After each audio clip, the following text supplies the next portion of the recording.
The immensity of heaven.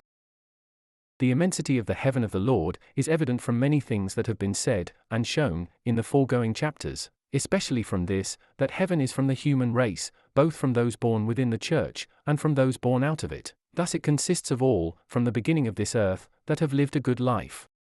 How great a multitude of men there is in this entire world, any one who knows anything about the divisions, the regions, and kingdoms of the earth may conclude. Whoever goes into a calculation will find that several thousands of men die every day, that is, some myriads of millions every year, and this from the earliest times, since which several thousands of years have elapsed. All of these after death have gone into the other world, which is called the spiritual world, and they are constantly going into it. But how many of these have become, or are becoming, angels of heaven cannot be told. This I have been told, that in ancient times the number was very great, because men then thought more interiorly and spiritually, and from such thought were in heavenly affection, but in the following ages not so many, because in the process of time, man became more external and began to think more naturally, and from such thought to be in earthly affection. All of this shows how great heaven is, even from the inhabitants of this earth alone.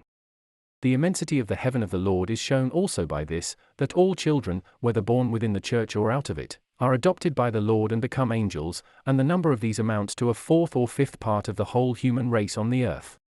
That every child, wherever born, whether within the church or out of it, whether of pious or impious parents, is received by the Lord when it dies, and is brought up in heaven, and is taught and imbued with affections for good, and through these with knowledges of truth, in accordance with divine order, and as he becomes perfected in intelligence and wisdom, is brought into heaven and becomes an angel, can be seen above. From all this, a conclusion may be formed of the multitude of angels of heaven, derived from this source alone, from the first creation to the present time. Again, how immense the heaven of the Lord is, can be seen from this, that all the planets visible to the eye in our solar system are earths, and moreover, that in the whole universe there are innumerable earths, all of them full of inhabitants. These have been treated of particularly, in a small work on those earths, from which I will quote the following passage.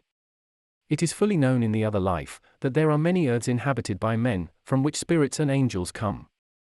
For everyone there, who desires from a love of truth, and of use to do so, is permitted to talk with spirits of other earths, and thus be assured that there is a plurality of worlds, and learn that the human race is not from one earth alone, but from innumerable earths. I have frequently talked about this, with spirits of our earth, and was told that any intelligent person ought to know, from many things that he does know, that there are many earths inhabited by men. For it may be reasonably inferred that immense bodies like the planets, some of which exceed this earth in magnitude, are not empty masses created merely to be borne through space and to be carried around the sun, and to shine with their scanty light for the benefit of a single earth, but must have a more important use. He that believes, as everyone must believe, that the divine created the universe for no other end than that the human race might exist, and heaven therefrom, for the human race is a seminary of heaven, must needs believe that wherever there is an earth there are men. That the planets, visible to us because they are within the limits of our solar system, are earths, is evident from their being bodies of earthy matters, which is known from their reflecting the sun's light, and from their not appearing, when viewed through telescopes, like stars, sparkling with flame, but like earths varied with darker portions. Also from their passing like our earth around the sun, and following in the path of the zodiac, thus making years and seasons of the year, spring, summer, autumn, and winter, also revolving on their axes like our earth, making days and times of the day, morning, midday, evening, and night. Also from some of them having moons, called satellites, that revolve around their earth at stated times, as the moon does around ours, while the planet Saturn, being at a greater distance from the sun, has also a large luminous belt which gives much light, though reflected, to that earth. Who that knows all this, and thinks rationally, can ever say that the planets are empty bodies? Moreover, I have said to spirits, that man might believe that there are more earths in the universe than one, from the fact that the starry heaven is so immense, and the stars there so innumerable, and each of them in its place or in its system a sun, resembling our sun, although of a varying magnitude. Anyone who duly weighs the subject, must conclude, that such an immense whole must needs be a means to an end, that is the final end of creation, and this end is a heavenly kingdom in which the divine may dwell with angels and men. For the visible universe, or the heaven illumined by stars so numberless, which are so many suns, is simply a means for the existence of earths with men upon them, from whom the heavenly kingdom is derived. From all this, a rational man must needs conclude that so immense a means, to so great an end, could not have been provided merely for the human race on a single earth. What would this be for a divine that is infinite, to which thousands and even myriads of earths, all of them full of inhabitants, would be little and scarcely anything? There are spirits whose sole pursuit is the acquisition of knowledges, because their delight is in this alone, and for this reason they are permitted to wander about, and even to pass out of our solar system into others, in acquiring knowledge.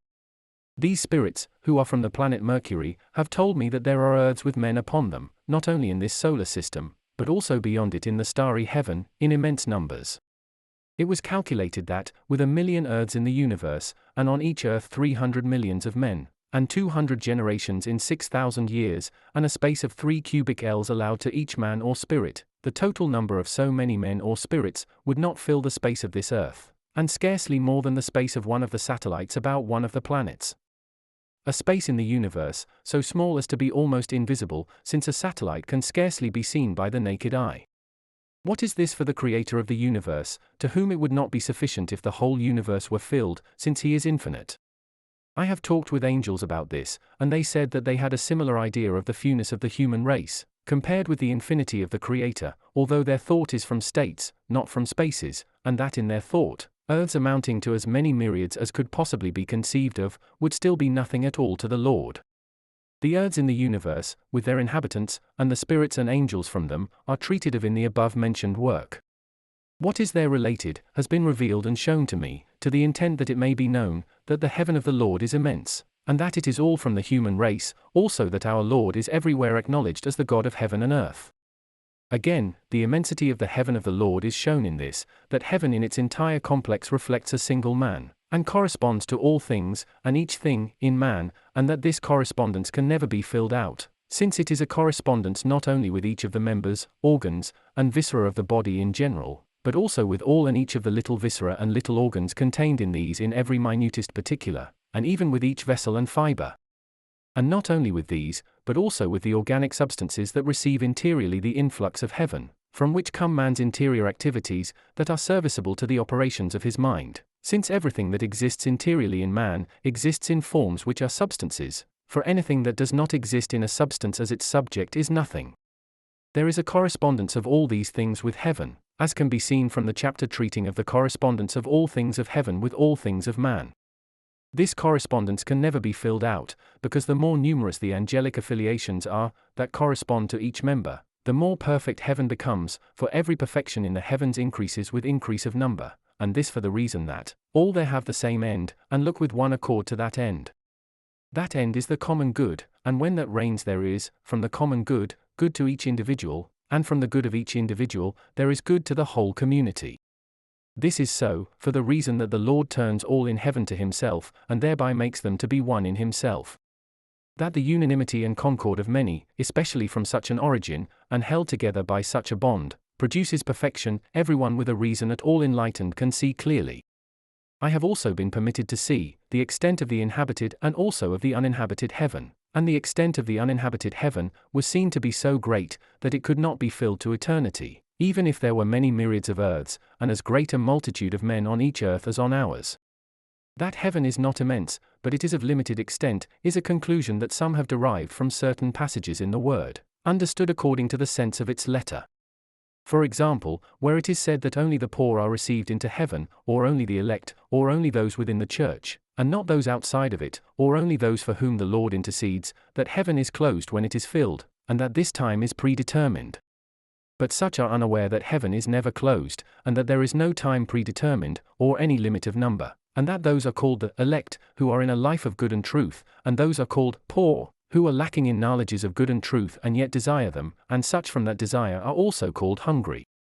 Those that have conceived an idea of the small extent of heaven, from the word not understood, believe it to be in one place, where all are gathered together, when, in fact, heaven consists of innumerable societies.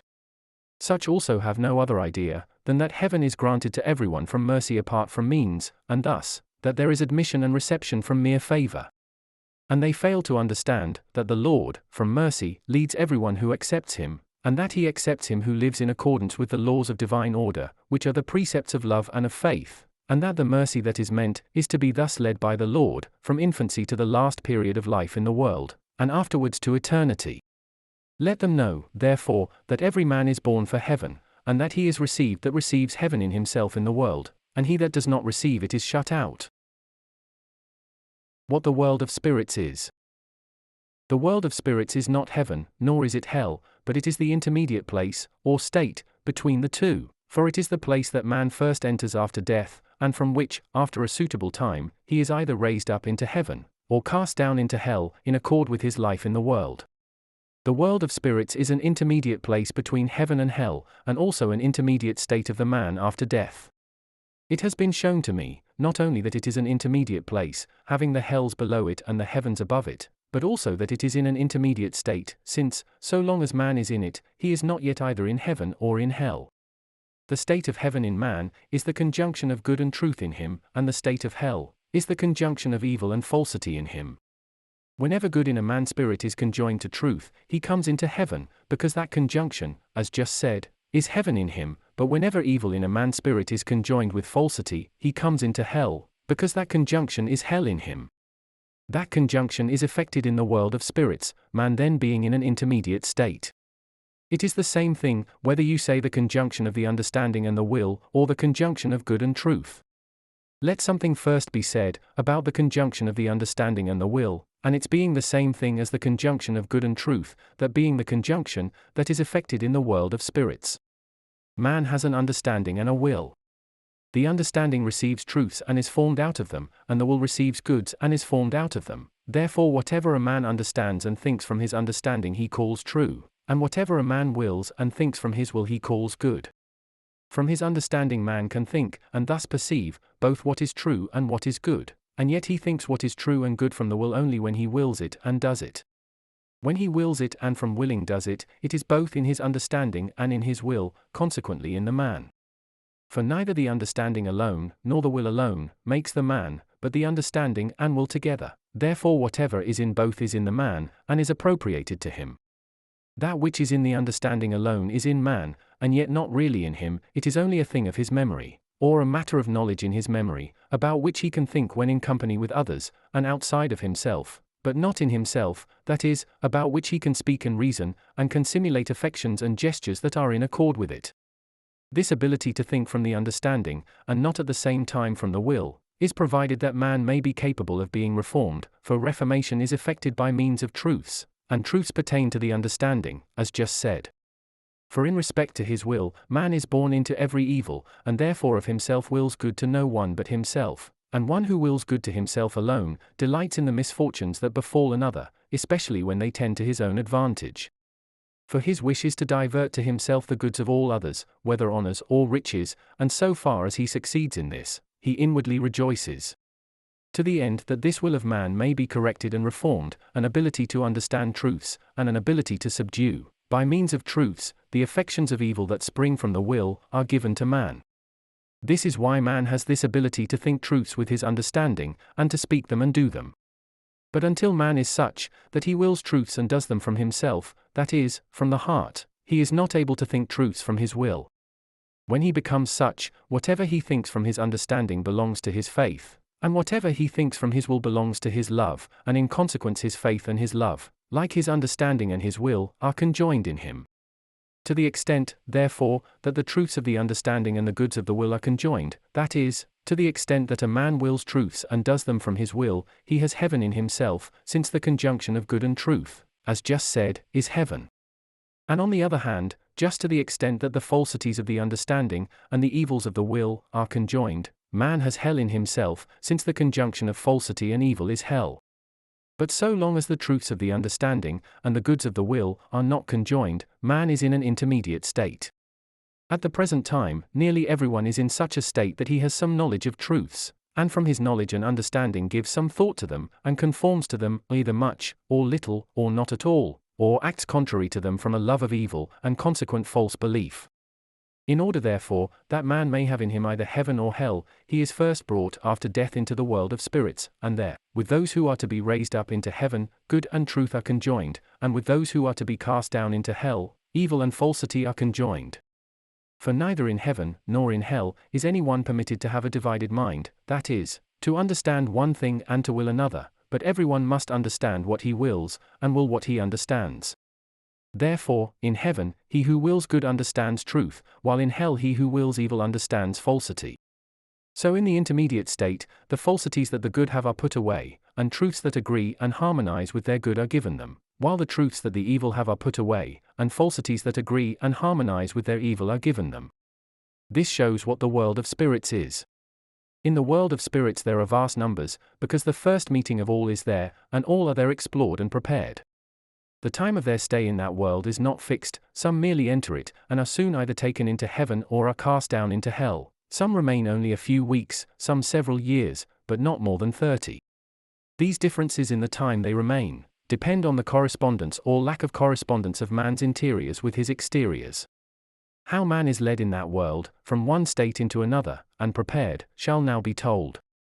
As soon as men, after death, enter the world of spirits, the Lord clearly discriminates between them, and the evil are at once attached to the infernal society in which they were, as to their ruling love while in the world, and the good are at once attached to the heavenly society, in which they were, as to their love, charity and faith while in the world.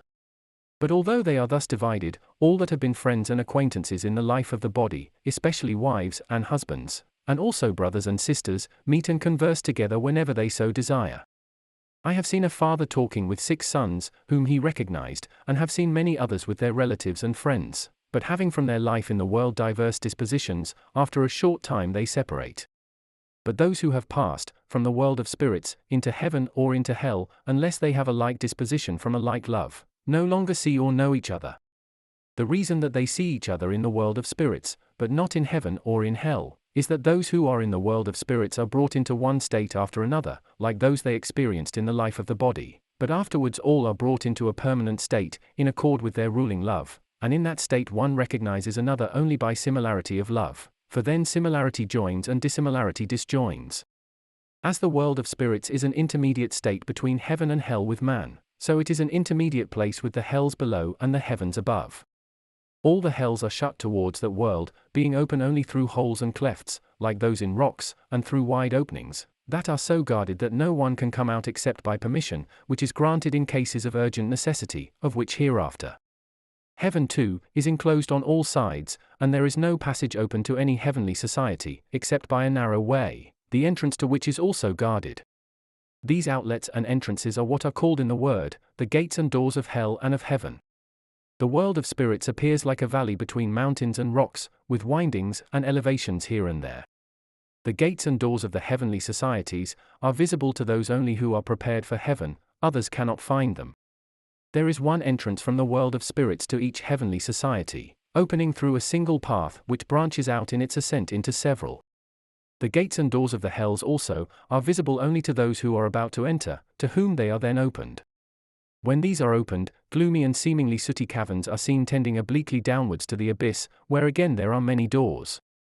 Through these caverns, nauseous and fetid stenches exhale, which good spirits flee from because they abominate them, but evil spirits seek for them because they delight in them. For as everyone in the world has been delighted with his own evil, so after death he is delighted with the stench to which his evil corresponds. In this respect the evil may be likened to rapacious birds and beasts, like ravens, wolves, and swine, which fly or run to carrion or dunghills when they scent their stench. I heard a certain spirit crying out loudly, as if from inward torture, when struck by a breath flowing forth from heaven, but he became tranquil and glad as soon as a breath flowing forth from hell reached him. With every man there are 2 gates, one that leads to hell and that is open to evils and their falsities, while the other leads to heaven and is open to goods and their truths. Those that are in evil and its falsity have the gate to hell opened in them, and only through chinks from above does something of light from heaven flow into them, and by that inflowing they are able to think, to reason, and to speak, but the gate to heaven is opened in those that are in good and its truth. For there are 2 ways that lead to the rational mind of man, a higher or internal way through which good and truth from the Lord enter, and a lower or external way through which evil and falsity enter from hell. The rational mind itself is at the middle point to which the ways tend.